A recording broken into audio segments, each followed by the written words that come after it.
안녕하세요. 순교의 영성을 선교의 영성으로 이어가는 선교적 교회, 건강한 교회를 지향하는 하리교회 이병성 목사입니다. 오늘은 강아지 똥은 어디에 쓸까를 주제로 은혜를 나누려고 합니다. 나에게 이르시기를 내 은혜가 내게 주카도다. 이는 내 능력이 약한 데서 온전하여 줍니다 하신지라. 그러므로 도리어 크게 기뻐함으로 나의 여러 약한 것들에 대하여 자랑하느니 이는 그리스도의 능력이 내게 머물게 하려 합니다. 어느 날 길가에 버려진 강아지 똥이 있었습니다. 지나가는 사람들은 그것을 보며 더럽다고 피했고 심지어 비도 내리면서 더 초라하게 보였습니다. 이 강아지 똥은 마음속으로 생각했습니다. 나는 왜 이렇게 쓸모없는 존재일까? 왜 사람들에게 외면당할까라고 생각했습니다. 그러던 어느 날 작은 민들레 씨앗 하나가 강아지 똥 옆에 떨어졌습니다.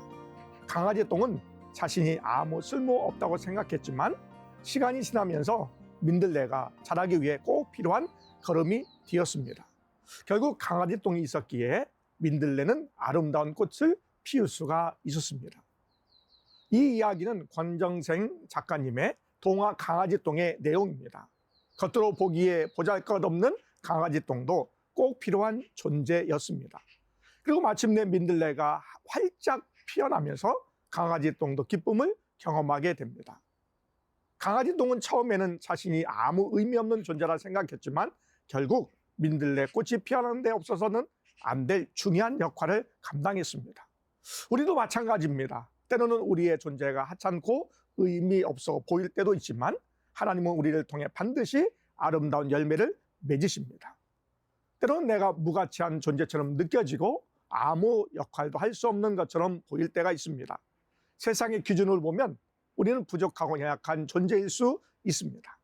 그러나 하나님께서는 우리를 절대 쓸모없는 존재로 보지 않으십니다. 하나님은 우리 각자에게 특별한 계획을 가지고 계십니다. 성경에도 자신을 부족하다고 여겼지만 하나님께서 세우신 사람들이 많이 있습니다. 모세는 하나님께서 이스라엘 백성을 애굽에서 인도하라고 하셨을 때 말을 잘하지 못한다고 주저했습니다. 그러나 하나님께서는 나는 내 입과 함께 있어서 할 말을 가르치리라 라고 말씀하시며 모세를 격려하셨고 결국 모세는 하나님의 능력으로 위대한 지도자가 되었습니다. 기도는 이스라엘을 미디안의 손에서 구하라는 하나님의 부르심에 나는 가장 작은 자입니다 라고 말하며 두려워했습니다.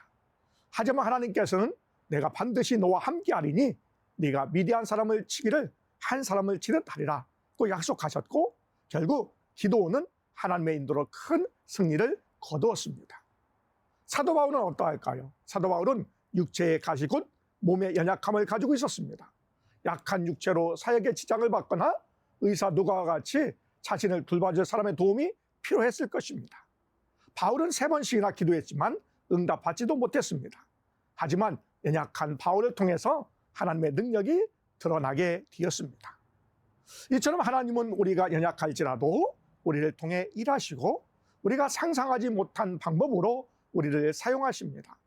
하나님께서는 우리가 가진 능력보다도 우리의 순종과 믿음을 중요하게 보십니다. 우리가 겉으로 보기에는 작고 연약해 보여도 하나님은 우리를 통해 위대한 일을 이루실 수 있습니다. 지금 나의 삶이 강아지 똥처럼 초라하게 느껴지십니까? 내가 하는 일이 보잘것없어 보이십니까? 그러나 하나님께서는 우리를 사랑하시며 우리를 통해 하나님의 계획을 이루어 가십니다. 작은 존재라도 하나님의 능력 안에서 귀하게 쓰임받을 수 있습니다.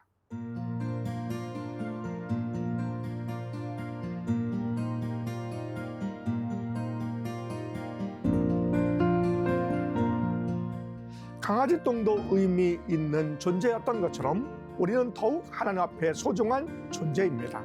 하나님은 우리의 삶을 통해 아름다운 민들레 꽃이 피어나게 하실 것입니다. 하나님께서 우리를 통해 역사하시고 하나님의 뜻을 이루실 것을 믿습니다. 감사합니다.